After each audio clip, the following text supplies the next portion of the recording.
ازيكم يا ابطال في فيديو جديد. في الفيديو ده هكلم عن كرتونات جامده جدا بس مش مشهوره. عملت فيديو قبل كده عن افلام انيميشن مش مشهوره، والمره دي عن كرتونات انيميشن مش مشهوره. وصدقني كل الكرتون في القايمه دي لازم تروح تشوفه، وما تنساش في اخر الفيديو تقول لي عرفت كام كرتون منهم. من غير ما اطول عليك صلي على النبي ويلا بينا نبدا الفيديو ده. ميجاس اكس الار. الكرتون ده نزل سنه 2004، والكرتون ده عمل حاجه جامده جدا، كسر كل القواعد. مسلسل بيحكي عن كوب وجيمي، اتنين شباب عاديين جدا مدمنين العاب فيديو، مهووسين بالاكل السريع، وعايشين في نيوجيرسي اللي بقت خراب بعد غزو فضائي. القصه بقى بتبدا لما كوب بيشتري روبوت عملاق من ساحه خرده، وبدل ما يصلحه لغرض بقى نبيل وكده بيقوم شايل راسه اللي كانت عباره عن نظام تحكم معقد، وبيركب مكانه سياره عضلات، حرفيا سياره عضلات موديل 70، وبيسميه ميغاس. بالنسبه لي الكرتون ده جامد جدا عشان هو خرج عن النص. معظم مسلسلات الاليين او الميكا اللي كنا بنشوفها كانت بتميل للجديه المفرطه او الدراما العميقه، لكن ميجاس كان بيحتفل بالثقافه الشعبيه اللي هي البوب كلتشر. الكوميديا فيه بتعتمد على السخريه الذاتيه، يعني الروبوت العملاق اللي المفروض ينقذ البشريه بيتم استخدامه في خناقات فضائيه باسلوب شوارع كده، تحسه روبوت بس بستايل عريس جن. وكل ده بقى مع موسيقى روك صاخبه، والتحريك فيه تحس كان فيه روح، وتصميم الوحوش الفضائيه كان متنوع ومبتكر لدرجه ان كل حلقه كنت بتشوف زعيم جديد بقدرات مرعبه، وكوب بيتعامل معاه باسلوب اكنه جيمر بيحاول يعدي ليفل صعب مثلا. واللي خلى الكرتون ده يعني ما ياخدش شهرة واسعة ان الكرتون كان اذكى من جمهوره في الوقت ده، او زي ما بيقولوا يعني سابق لعصره. المسلسل اتلغى فجأة وبشكل غامض. الاشاعات بتقول ان قناة خافت من التوجهات اللي بتميل للشباب اكتر من الاطفال، او ان تكلفة الانتاج والتحريك اللي كان مستواه عالي جدا مقارنة بغيره كانت عيب. الحقيقة الاكبر ان التسويق وقتها ما عرفش يبيع فكرة ان في روبوت بياكل بيتزا وبيلعب العاب فيديو وبينزل خناقات. والمسلسل ده اتحول لاحقا لايقونة على النت، والناس بدأت تكتشف عبقريته بعد ما اتلغى بسنين، لدرجة ان في حملات لسه شغالة لحد دلوقتي بطالب اصلا برجوع. عائلة ساتردايز، العائلة دي مش عيلة عادية، هم علماء بيسافروا في طيارة عملاقة عشان يدرسوا الكريبتيدز، وهي مخلوقات اسطورية زي النينج او وحش لوخنس اللي العالم بيفتكر انها خرافات، لكن هي حقيقية وموجودة في مخابئ سرية. زاك ابنهم بيكتشف ان عنده قوة غامضة مرتبطة بكرد الشرير الرئيسي، وبتبدأ بقى رحلة البحث عن الهوية والهروب من المنظمات اللي عايزة تستغل المخلوقات دي. المسلسل ده حلو قوي للي بيحب الاساطير والوحوش. بناء العالم فيه كان متماسك جدا، وكل حلقة بتعرفك على اسطورة من ثقافة مختلفة، من فلكلور الهيمالايا لحد ادغال الامازون. الاكشن فيه مش مجرد ضرب، ده كان مبني على الاستراتيجية وتنسيق بين افراد العيلة والوحوش اللي بيصادقوهم. زاك كشخصية رئيسية مر بمراحل تطور نفسي كبير جدا، من طفل متهور لعالم شاب بيكتشف اسرار مظلمه عن ماضي عيلته وقدراته بقى وبتاع. وعائله ساترديز وقعت في فخ المنافسه الشرسه. في الوقت اللي ظهر فيه كان بن 10 هو الملك المتوج على عرش كارتون نتورك. الجمهور كان متعود على نوع معين من البطل، شخص واحد بياخد قوه مختلفه. ولما نزل مسلسل فيه عيله كامله وقصه معقده شويه، المشاهد الصغير اللي كان بيقلب القنوات وقتها ما اداش للمسلسل الفرصه كافيه. القناه نفسها بدات تحول تركيزها لاعمال تانية واقل تعقيدا، فبقى المسلسل ضحيه تغيير في استراتيجيه القناه، وده ما كانش بسبب ضعف المحتوى. الجميل ان المسلسل كان ليه كروس اوفر مع بنتين، وده كان اعتراف متاخر من القناه ان العمل ده كان تقيل ويستاهل مساحه اكبر. وبالمناسبه ظهر في بنتين اومنيفيرس، يعني لو عايز تروح تشوف الحلقه. جنريتور ريكس. مسلسل جنريتور ريكس اللي بدا عرضه سنه 2010 على كارتون نتورك هو من ابتكار مجموعه مان اوف اكشن، وهم نفسهم العباقره اللي صنعوا بنتين. القصه هنا بتبدا بكارثه عالميه اسمها حادثه النن. جزيئات آلية مجهرية انتشرت في الغلاف الجوي ودخلت في أجساد كل كائنات الحية على كوكب الأرض. في أغلب الأحيان الجزيئات دي نايمة، بس فجأة وبدون سابق إنذار ممكن تتفعل وتحول الكائن أو الإنسان لوحش مدمر فاقد للعقل اسمه الإيفو. وسط الفوضى دي بيظهر ريكس، مراهق فقد ذاكرته تماما، بس اكتشف إن عنده ميزة مرعبة وفريدة من نوعها، هو كمان إيفو. بس الننت اللي جواه مش بتسيطر على عقله، بالعكس هو اللي بيتحكم فيها. ريكس بيقدر يحول أجزاء من جسمه لأسلحة ميكانيكية ضخمة زي سيوف عملاقة، مدافع، أجنحة طيران، محركات. محمد صلاح، والميزة الأهم إنه الوحيد على وجه الأرض اللي بيقدر يعالج وحوش الإيفو ويرجعهم بشر تاني. بسبب قدرته دي بتتبنى منظمة عسكرية عالمية اسمها بروفيدنس عشان تستخدمه كسلاحهم الأول. جنريتور ريكس عبارة عن تحفة فنية. المسلسل ده ما كانش مجرد أكشن وحوش، ده عمل بيناقش رعب الجسد بس بطريقة حلوة تتناسب مع المراهقين. ومسلسل مليان بقى صراعات نفسية معقدة. ريكس دايما حاسس إنه سلاح أو أداة في إيد المنظمة، مش إنسان طبيعي، ودايما بيسأل نفسه عن ماضيه وعيلته اللي مش فاكرهم. بس لو اتفرجت على المسلسل هتعرف كل ده قدام. احسن حاجه بحبها في الكرتون الكرتون ده بصراحه هو العالم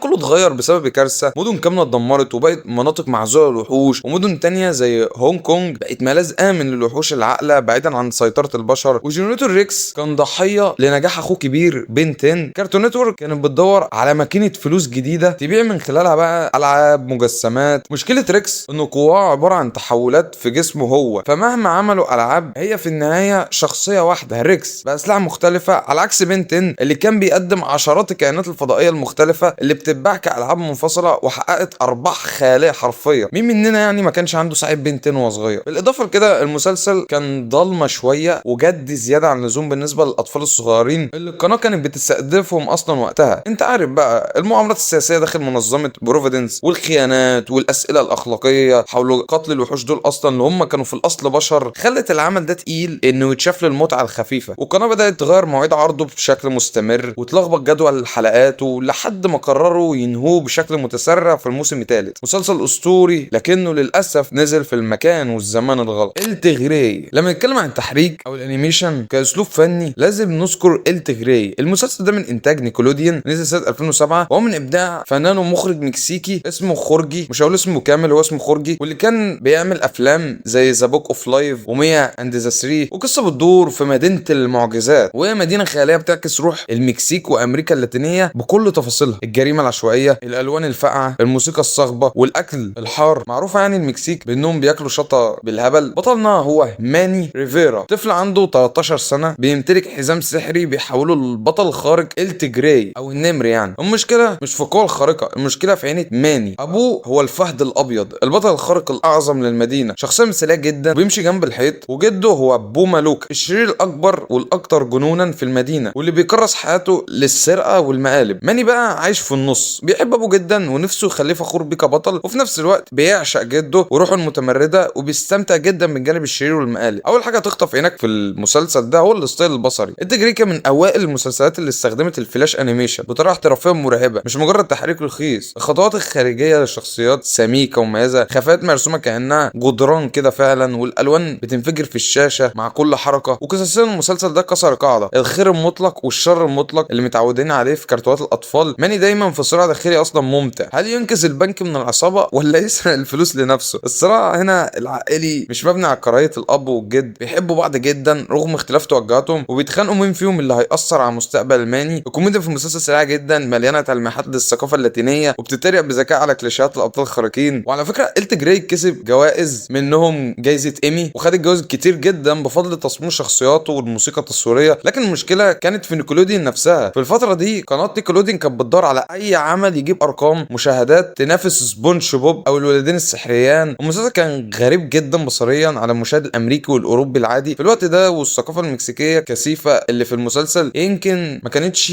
مألوفه او مفهومه لكل الاطفال. كمان تكلفه انتاج الحلقه الواحده كانت عاليه جدا بسبب التفاصيل البصريه المعقده، ورغم ان النقاد حبوه جدا الا ان المبيعات ما حققتش الارقام المطلوبه. نيكولوديان كعادتها مع الاعمال اللي مش بتحقق ارباح فوريه قررت تدفن المسلسل، وبداوا يعرضوا الحلقات الجديده في اوقات ميته الصبح بدري جدا في الاجازات، لحد ما اعلنوا الغائه بعد موسم واحد فقط مكون من 26 حلقه. والنهايه كانت عباره عن حلقه تفاعليه طلبوا فيها من الجمهور يصوتوا هل ماني هيبقى بطل ولا شرير. رغم ان المسلسل انتهى لكن البصمه الفنيه اللي سابها التجري فتحت الباب لاعمال لاتينيه عظيمه بعد، وبيفضل واحد من اكتر الاعمال المظلومه في تاريخ نيكولوديان. فريق القرود الآلية الخارقة، المسلسل ده ظهر سنة 2004 على قناة جيتكس، والقناة دي تبع لديزني. والمسلسل ده من ابتكار فنان اسمه سيرو اللي اخرج بعد كده مسلسل سلاحف النينجا الخاص بسنة 2012. الاسم الوهلة الاولى يبان طفولي وسخيف جدا كأنه كرتون تجاري رخيص معمول بس عشان يبيع العاب للاطفال الصغيرين، لكن الصدمة الحقيقية بتبدأ بمجرد ما تتفرج على اول كام حلقة وتكتشف انك قدام واحد من اغمق واعمق المسلسلات الانيميشن اللي انتجتها ديزني في تاريخها. القصة بتدور في كوكب مستقبلي متطور اسمه شوغازام. بطلنا هو ولد مراهق اسمه شيرو، وهو بيستكشف ضواحي المدينة بيلاقي آلي عملاق مهجور بقاله سنين اسمه السوبر روبوت. لما بيدخل جواه بيقفل مفتاح طاقة غامض بيفعل طاقة جينات جواه اسمها طاقة الميمتك، وفي نفس الوقت بيصحى 5 قرود آلية كانوا في حالة سبات عميق. القرود دول هما انتري، سباركس، جيسبون، ريزر ونوفا. هما مش حيوانات عادية، دول كائنات معدلة جينيا وتكنولوجيا، وكل واحد فيهم عنده سلاح وقوة خارقة والشخصية مستقلة تماما. شيرو بيتحول لقائد الفريق ده، ومهمتهم بتبقى حماية الكوكب من الملك العظمي، وهو كان مرعب عايش في الفضاء وبيسعى لتدمير الكون ونشر الفساد الكوني. كرتوني. الخلطه دي كانت جامده جدا، والمسلسل ما كانش بيخاف انه يقدم قصص مرعبه. الشرير الرئيسي اللي هو الملك العظمي، واللي بالمناسبه اللي عمل الاداء الصوتي بتاعه كان مارك هيمل من ستار وورز. والشرير ده ما كانش شرير كرتوني تافه بيضحك ضحكه شريره وخلاص، لكن كان بيمثل الموت نفسه، وجيشه عباره عن وحوش مشوهه مقززه مصنوعه من ماده لزجه سوداء. وكان حرفيا كل حاجه في المسلسل ده اسطوريه. والمسلسل ده اتعرض لظلم مركب. اولا من اسمه، الاسم الطويل وطفولي جدا خلى المراهقين والشباب اللي هم الجمهور الحقيقي المستهدف من قصه بالعمق والرعب ده يرفضوا يشوفوه، مفترضين ان الاطفال تحت 6 سنين. وفي نفس الوقت الاهالي اللي شغلوا اطفالهم الصغيرين اتصدموا من كميه الرعب والدراما النفسيه والوحوش المقززه، فاشتكوا من المحتوى. السبب الثاني والاقوى كان اداري. المسلسل نزل في فتره انتقاليه صعبه جدا لقنوات ديزني. قناه جيتكس بدات تختفي وتتحول لقناه ديزني اكس دي، واستراتيجيه ديزني اتغيرت تماما وبقت بتبعد عن المسلسلات اللي فيها قصه مستمره ومعقده، وبتميل اكتر للمسلسلات الكوميديه المنفصله اللي بتجيب ارباح سريعه وسهله. المسلسل اتلغى فجاه بعد الموسم الرابع، وساب الجمهور على واحده من اكبر واصعب النهايات المفتوحه في تاريخ الكرتون، هارفي بيكس. المسلسل ده بدا عرضه سنه 2015 على قناه نيكلوديون، وهو من ابداع سي اتش. وبالمناسبه ده اللي عمل كرتون تشاودر الشهير على كارتون نتورك. لكن في هارفي بيكس قرر يتخلى عن السرياليه والمقالب الصاخبه ويقدم حاجه نادره جدا. القصه بتدور في غابه سحريه وهاديه اسمها غابه الحق الكبيره. بطلنا هو هارفي، عصفور ازرق صغير ولطيف جدا متربي تربيه صالحه ومثاليه لدرجه انه بيخاف يخالف اي قاعده او حتى يوسخ هدومه. ما ناقصلوش اي حاجه غير انه يصلي مثلا، وعايش في بيئه عائليه مليانه حب مع ابوه وامه. حتى هارفي الهاديه دي بتتغير تماما لما بيتعرف على توأم من الامبس، ودي مخلوقات غبيه صغيره اسمهم في وفو. التوأم دول ايتام عايشين في عش لوحدهم في الغابه، اشقياء جدا بريين ومش بيخافوا من اي حاجه ولا بيمشوا على اي قواعد. ورغم الاختلاف الرهيب ده الثلاثه بيبقوا اعز اصحاب. وفي وفو بيبداوا ياخدوا هارفي في مغامرات بتخليه يكتشف العالم الخارجي ويخرج بره القوقعه اللي هو كان جواها دي. الجمال البصري في المسلسل ده بصراحه لا يوصف. خفاف كلها مرسومه يدويا بالوان مائيه كانك بتتفرج على كتاب قصص اطفال كده، تحسه كلاسيكي بس غالي في نفس الوقت. والمسلسل ده ما فيهوش اشرار بالمعنى التقليدي، حتى الشخصيات الرخمه في الغابه ليهم جوانب انسانيه برضه ولطيفه وبتفهم دوافعهم. والموسيقى التصويريه بتعتمد على الالات الخشبيه والالحان الهاديه اللي بتكمل اللوحه، تحسه حاجه شتويه كده فاهمني. وبرضه هارفي بيكس وقع ضحيه لسياسه الارقام القاسيه في نيكولوديون. القناه في الفتره دي كانت بتعيش حاله من الهوس بمسلسل سبونج بوب، واي كرتون جديد بينزل وما بيجيبش نفس ارقام مشاهدات سبونج بوب من اول اسبوع القناه بتعتبره مشروع فاشل وتتوقف عن دعمه. والمسلسل ما كانش معمول عشان يعمل ضجه وصراخ، كان معمول عشان يتبنى فكره ويتعامل كده بروقان، فبالتالي ارقام مشاهداته الاوليه كانت متوسطه. بس نيكولوديون بدات تحارب المسلسل بوعي او بدون وعي، غيروا مواعيد عرضه كذا مره وما بقوش بيعرضوا ليه اعلانات ترويجيه. الازمه كبرت لدرجه ان القناه قررت فجاه تنقل المسلسل من القناه الرئيسيه وتعرض الحلقات الجديده على قناه نيك تونز، وهي القناه الجانبيه المشفره اللي نيكولوديون بتنقل لها دايما المسلسلات اللي قررت تهدمها وتموتها جماهيريا. والمسلسل اتلغى بعد موسمين واللي كان عدد حلقاتهم 52 حلقه. ورغم كده انصحك برضو تروح تشوف موتور سيتي. مسلسل موتور سيتي بدا عرضه سنه 2012 على قناه ديزني اكس دي، والقصه بتاخدنا لمستقبل سوداوي في مدينه ديترويت الامريكيه واللي اتحولت لمدينه طبقيه بامتياز. المدينه دي بيسيطر عليها ملياردير شرير ومريض بالتحكم اسمه ابراهام كين، شخص بيقرأ العشوائيه والحريه، وقرر يبني مدينته فوق انقاض ديترويت القديمه على شكل مجتمع مثالي كئيب خالي من التلوث، ومنع فيه استخدام السيارات تماما، وبقى كل حاجه بتتحرك بكمبيوتر وتحت مراقبته كمان. لكن تحت الارض في انقاض المدينه القديمه المخفيه اللي بقت بتتسمى موتور سيتي بيعيش مجموعه من الشباب المتمردين والاحرار برئاسه شاب شجاع ومتهور اسمه مايك. مايك كان بيمثل يد اليمنى لابراهام كين في الماضي، بس لما اكتشف نوايا الشريره هرب منه. ومايك ومجموعته بيتميزوا بانهم عباقره في الميكانيكا وبيقضوا وقتهم في تعديل سيارات خارقه وقويه ويدويه التحكم. مهمه الفريق ده اللي مسمين نفسهم ذا بارنرز هي منع جيوش كين الآلية من تدمين مترو سيتي ومحاولة تحرير الناس فوق الأرض من العبودية الرقمية اللي هم فيها دي. مترو سيتي هي المثال الحي على المسلسل اللي اتقتل في مهده بسبب حسابات المديرين والشركات. أولا تكلفة إنتاج الأنيميشن بالمستوى الخرافي ده كانت غالية جدا ومكلفة بالنسبة للحلقة الواحدة، وديزني كانت بتدور على إنتاج سريع ورخيص. والأزمة الأكبر ديزني ما كانتش عارفة تسوق المسلسل صح، كانت بتستخدم الأطفال من 6 سنين ل 11 سنة، في حين المسلسل بستايله وقصته ومطاردته السريعة وموسيقاه كان موجه أكتر من المراهقين والشباب والناس اللي بتعشق السيارات وكوميكس. وطبعا أول ما ديزني عرفت إن الأرقام مش قد كده خلته يودع الملاعب على طول، والمسلسل اتلغى رسميا بعد موسم واحد بس مكون من 20 حلقة. والصدمة إن المسلسل كسب جوائز عالمية في تحريك بعد إلغائه، والجمهور اكتشف بعد ما نزل على الإنترنت وبقى له قاعدة جماهيرية جماهيريه وافيه جدا بتتحسر لحد النهارده ان التحفه البصريه دي ما كملتش، وبقت مترو سيتي واحده من اكتر التجارب الفنيه المظلومه والمبهره في تاريخ ديزني. وبكده نكون خلصنا الفيديو بتاع النهارده. ما تنساش بقى تقول لي شفت كام كرتون منهم، عايز نتكلم عن اي حاجه قول لي في الفيديو الجاي، ولو الفيديو ده عجبك روح شوف فيديوهات تانية عم انزل فيديو. اشوفك الفيديو الجاي في حفظ الله.